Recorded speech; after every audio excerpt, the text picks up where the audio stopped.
जय माता दी दोस्तों। आज की वीडियो में हम आपको सोमवार के दिन भगवान शिव की पूजा करने का बिल्कुल सरल तरीका बताएंगे। घर पर ही आसान तरीके से भगवान भोलेनाथ को आप प्रसन्न कर सकते हैं बहुत ही कम चीज़ों में। और 16 सोमवार का जो लोग व्रत करते हैं वो कौन सा भोग प्रसाद चढ़ाएं और कब हटाएं, हमें किन किन सामग्रियों को चढ़ाना बहुत आवश्यक होता है, वो भी हम आपके साथ शेयर करेंगे। तो चलिए देर न करते हुए वीडियो की शुरुआत करते हैं। तो हमारी प्रतिमा आप देख लीजिए, ये घर पे सभी के होती है इस तरह से। यदि आपके प्रतिमा में भगवान गणेश नहीं है तो आप अलग से हल्दी या गोबर से बना लीजिए। सबसे पहले भगवान को हम आसन देंगे। तो ये प्रतिमा मैंने विराजमान कर दी है। अब वहीं पर बगल में हमने एक दीप लगाना है। तो हम दीप को और भगवान जी को आसन के लिए फूलों का इस्तेमाल कर रहे हैं। आप चाहें तो चावल का आसन भी दे सकते हैं। तो आइए, हमारे भगवान जी आके विराजमान हो चुके हैं। अब हमें यहाँ पे ये देखिए, हमने घी का दीपक लगाया है, ठीक है। अब इसके बाद आपको ये देखिए चावल भी है, आप चाहे तो चावल का भी आसन दे सकते हैं। लेकिन बहुत सारी बहनें कहती हैं कि हमारे घर में चूहे आदि आते हैं, तो इस तरह से आप फूलों का दे सकती हैं। एक गंगा जल भरा पात्र, घंटी ध्वनि के लिए और अक्षत के लिए चावल धुले हुए, और एक पात्र हम खाली रखेंगे, क्योंकि जो भी जल वगैरह चढ़ाएंगे हम इसी में रखते जाएंगे तो हमारी चौकी साफ रहेगी और सही रहेगी। तो सबसे पहले हम भगवान जी को प्रणाम करके दीप प्रज्वलित कर लेंगे, क्योंकि पहले हम दीपक का पूजन करेंगे फिर भगवान जी का आवाहन करेंगे। तो हमने धूप और दीप एक साथ जला लिए हैं। दोस्तों, कभी भी दीप से आपको धूप या कोई और बाती नहीं जलानी चाहिए, इससे हमारे घर में कर्ज बढ़ता है। तो इस चीज़ का ध्यान रखें। अब हम दीपक का पूजन करेंगे, जल घुमाकर प्रणाम करेंगे, थोड़ी सी हल्दी कुमकुम जो भी आपके पास चंदन टीका हो दीप देवता को करके, थोड़े से अक्षत पुष्प चढ़ाकर, कुछ मिष्ठान मिश्री या कुछ भी फल मेवा हो आपके पास आप लगा दीजिए। इस तरह से धूप दीप दिखाकर हम दीप देवता को प्रणाम करेंगे। पूजा के साक्षी होते हैं, इसलिए पूजा में सर्वप्रथम दीप जलाना चाहिए। अब उसके बाद हम शिव पार्वती और भगवान गणेश का आवाहन करेंगे, क्योंकि जब आवाहन करेंगे तभी देवता आके विराजमान होंगे। इस तरह से भगवान गणेश का आवाहन करके, हे देवता, आज सावन के सोमवार पर हम आपकी पूजा करना चाहते हैं, आप विराजमान हो। इस तरह से करके फिर से हमको दोबारा अपने हाथ में अक्षत पुष्प और कुछ द्रव्य यानी कि दक्षिणा लेकर संकल्प लेना है सोमवार व्रत करने का। तो देखिए, यदि आप व्रत करने का संकल्प मतलब व्रत आप कर रहे हैं तो संकल्प लीजिए। 16 और 4, 5 जितने भी हैं वो इस तरह से आप संकल्प लेकर जल अक्षत पुष्प वहीं रख दीजिए। ये है चूरमा का प्रसाद, ठीक है। इसकी जानकारी हमारे चैनल पर है, आप ज़रूर देखें। तो ये चूरमा का प्रसाद हमने बनाया है। अभी कैसे भोग लगाना आगे हम आपको बताएंगे। उसके बाद भगवान को स्नान कराएं, उन्हें वस्त्र आप चाहें तो अंगोछा वगैरह पहना सकते हैं, वरना आप इस तरह से कलाई का वस्त्र धारण करके आप चंदन टीका से उनका श्रृंगार कर दीजिए, ठीक है। बिल्कुल सरल तरीके से है, आप घर में आसान तरीके से पूजा करें। माता को हम कुमकुम भी लगाएंगे। उसके बाद हम यहाँ पर अक्षत रखा है, तो देखिए हाथ में हल्दी वगैरह लग गई, इसलिए अक्षत हम हाथ को पोंछ कर फिर अक्षत चढ़ाएंगे।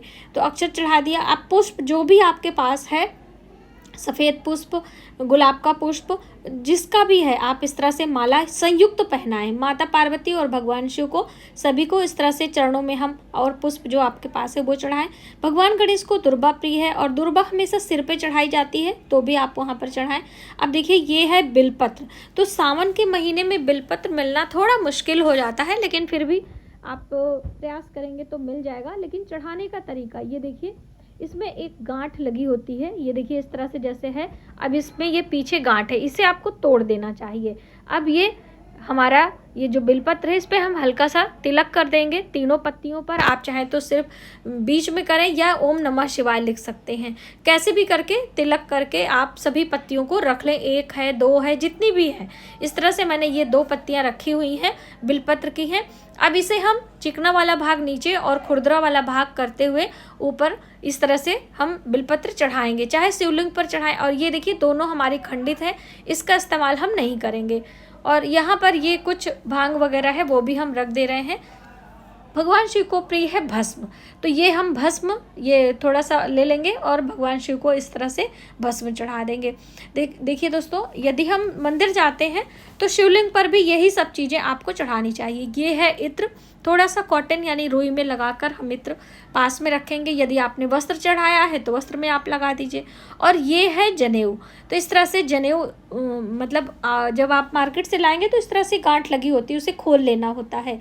और फिर इसको अच्छे से सीधा करके इसमें थोड़ा सा हल्दी लगा के, ये है हमारी हल्दी, इसको हम जल से थोड़ा गीला करेंगे, उसके बाद फिर हम चढ़ाएंगे। तो सबसे पहले भगवान गणेश को हम जनेऊ चढ़ाएंगे, उसके बाद ये देखिए, और हल्दी का भी तिलक थोड़ा सा हम भगवान गणेश को लगाएंगे। उसके बाद भगवान शिव के लिए भी जनेऊ होना चाहिए। तो आइए हम बताते हैं कि जब आपके पास जनेऊ नहीं है, इस तरह से कच्चे सूत से भी आप जनेऊ बना सकते हैं। 7 बारी अपनी उंगलियों पर लपेटें और फिर हल्की सी हल्दी लगाकर जनेऊ चढ़ाएं। देखिए, हम हल्दी चढ़ाते नहीं हैं भगवान शिव को, लेकिन जनेऊ शुभ में लगाया जाता है, इसलिए हमेशा हल्दी लगाकर ही जनेऊ चढ़ाएं। अब हम भगवान गणेश को भोग लगा रहे हैं, तो आप लड्डू का, पेड़े का, किसी भी चीज़ का भगवान गणेश को भोग लगा दीजिए। घंटी की ध्वनि करते हुए जल का घेरा बनाएं और भगवान गणेश को भोग का निवेदन करें, प्रणाम करें, आंखें अपनी बंद कर लें। भोग लगाने का यही तरीका होता है कि भोग सामने होना चाहिए और बस उसके बाद हम भगवान शिव को, माता पार्वती को चूरमा प्रसाद भोग लगाएंगे।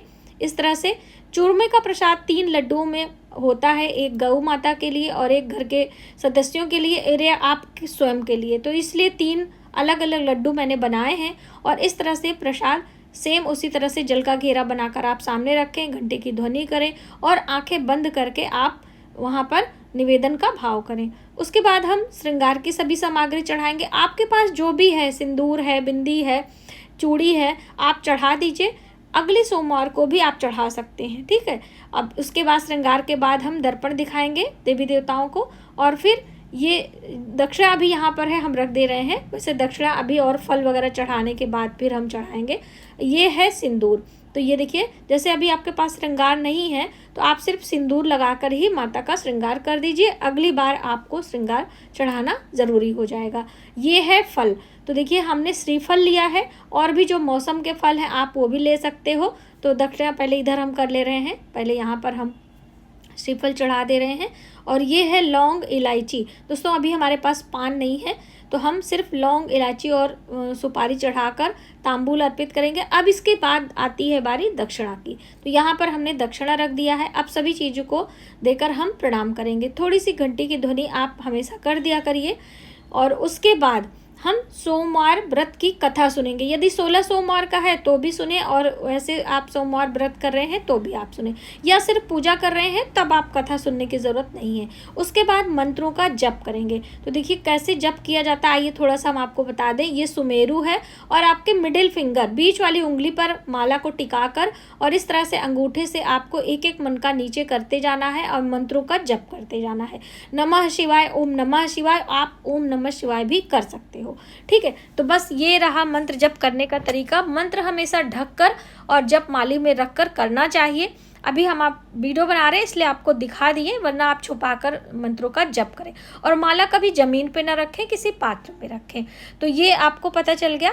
अब आइए अग्यारी हमें कैसे करनी है वो भी हम जान लेते हैं। तो देखिए, अगर गाय के गोबर का उपला है आप उसे प्रज्वलित कर लीजिए। हम थोड़ा सा ही कर रहे हैं इसलिए हम कपूर में कर देते हैं। थोड़ा सा ये अक्षत हम डाल देंगे और यहाँ पर हमने आरती की भी तैयारी कर ली है। ये हमारे पास अग्यारी रेडीमेड बनी रहती, हमने घर पे बनाया है, नवरात्रि पर हमने बनाया था, वही हमने रखा हुआ है। अब हम अग्नि से प्रज्वलित करेंगे। दोस्तों, कभी भी माचिस की जो लकड़ी होती है उसको अग्नि में नहीं डालना चाहिए, किसी भी हवन कुंड में। अब हम जल का घेरा करके थोड़ा सा अग्नि देवता को प्रणाम करेंगे और उनका पूजन करेंगे जल घुमाकर हल्दी कुमकुम से, और उसके बाद अग्यारी करेंगे। तो बस आपको अग्यारे में मंत्र नमः शिवाय करके 10 बार, 7 बार, विषम की संख्या में किया जाता है, 10 बार नहीं, 7 बार, 9 बार, 11 बार, इस तरह से आपके पास जितना समय हो और जैसे अग्नि हो उसी तरीके से आपको अग्यारी करनी है।